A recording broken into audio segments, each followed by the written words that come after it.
Okay, if you've ever looked at a report card and thought, this simply doesn't capture who my child really is, well, you are definitely not alone. Millions of parents feel this profound disconnect between the letter grades printed on a piece of paper and the vibrant, incredibly complex human being sitting right across from them at the dinner table. So today, we're unpacking an entire concept designed to bridge that exact gap. In this explainer, the Yancha philosophy. We're going to explore how to completely rethink our traditional metrics of success. And to be clear, this isn't about just ignoring academics. It's more about zooming out so we can see the bigger picture of how to cultivate long-term success well beyond those standard school labels. Okay, let's dive into this. Let's ask a deeply important question, just parent to parent, educator to educator. Are you letting schools label your child as an achiever or not? It's a pretty piercing question when you really sit with it. I mean, we send our kids into these massive educational institutions, and all too often, they come out the other side wearing this neat little tag, a grade, a rank, a label. And a word like achiever carries massive psychological weight. When a child is labeled an underachiever, it can actually become a self-fulfilling prophecy. It silently dictates their own expectations and totally erodes their self-worth. And the crazy part? Without even realizing it, we as adults often internalize those exact same institutional labels. It subtly shifts how we parent, how we praise, and honestly, what we expect from them. You see, we often try to force children into a really rigid, standardized educational box. It's basically a system built for mass processing, measuring absolutely everyone by the exact same ruler. But the reality, and you already know this in your gut, is vastly different. A child's mind is a lot more like a fireworks display.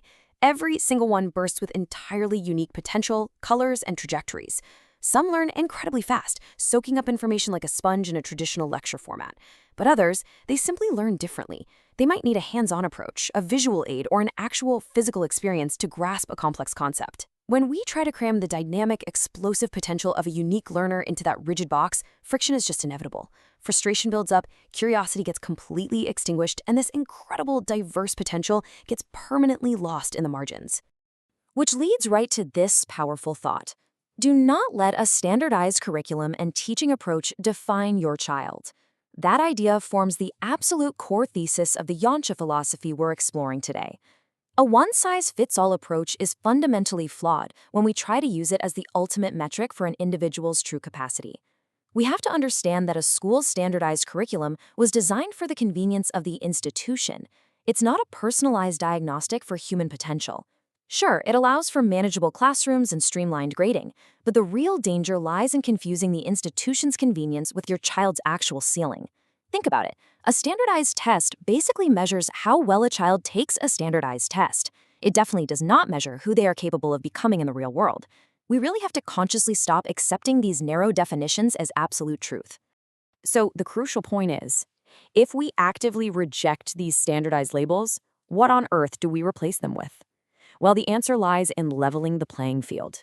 The Yancha philosophy isn't about tossing out education entirely. It's about completely shifting the environment in which that education happens. Just think about traditional schooling for a kid who learns differently. It often feels like forcing them to climb this jagged, treacherous mountain with zero safety gear.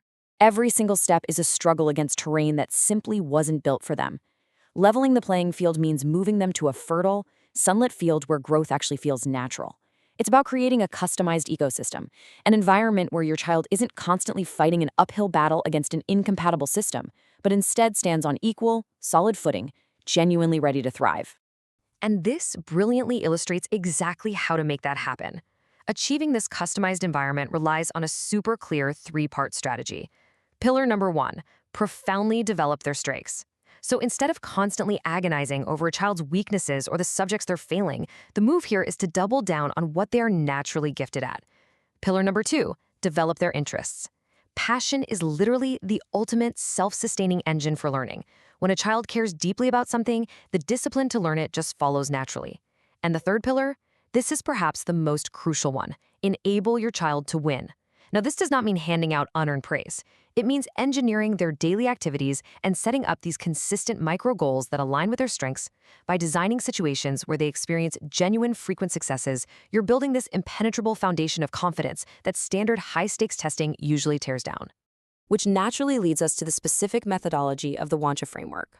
The whole mechanism here revolves around developing success behaviors. Now listen, this is a vital distinction and a massive paradigm shift.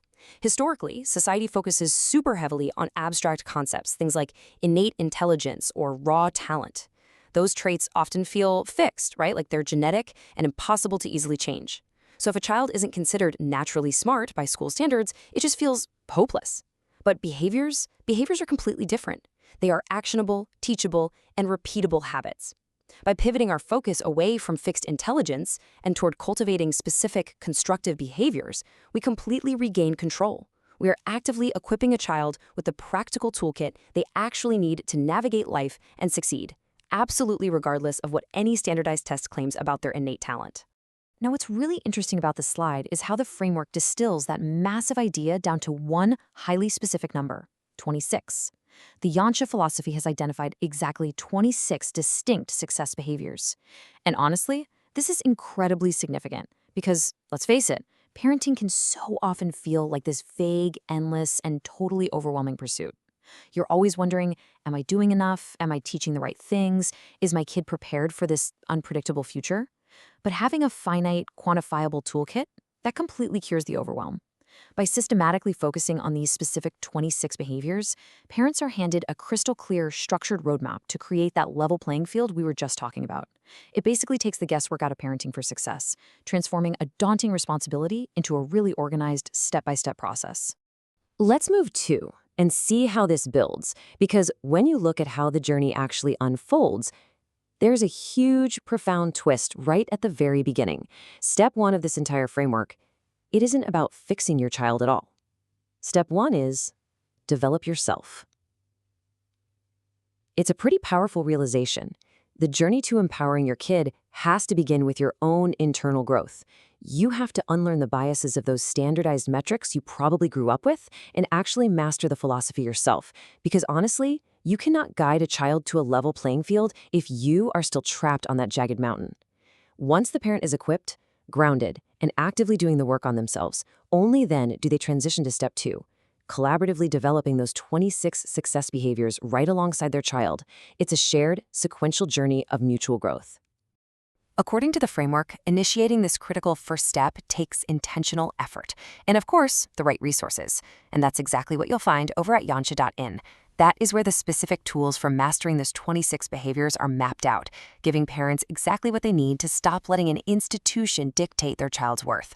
By digging into the methodology provided there, families can start the practical, everyday work of taking active control over their educational environment.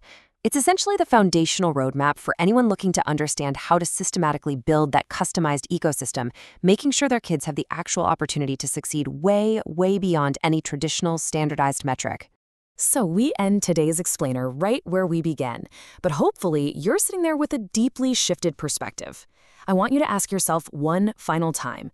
Will you let a standardized label definitively define your child, or will you step up, do the internal work, and actively enable them to win? The conceptual tools are out there, the 26 behaviors are fully mapped out, and the choice of which metric you use to measure your child's true potential, well, that's entirely yours. Thank you so much for joining me to explore this fascinating and truly empowering approach to education. Keep learning, keep questioning everything, and I will see you in the next explainer.